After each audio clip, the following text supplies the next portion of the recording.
সূরা ইখলাস কখন পাঠ করলে সাথে সাথে ফলাফল পাবেন, ভালো করে বুঝেন।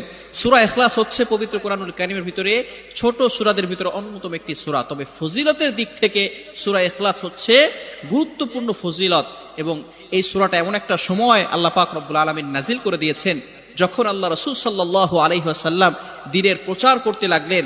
এমন সময় আল্লাহ পাক রব্বুল আলামিন এক আল্লাহর দাওয়াত দিতে লাগলেন।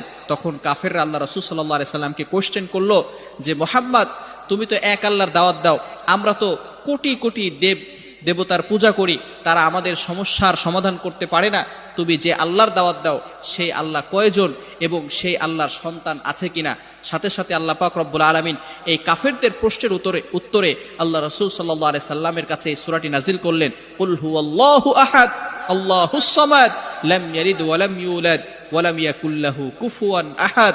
আল্লাহ পাক রব্বুল আলামিন এক, অদ্বিতীয়, এবং আল্লাহ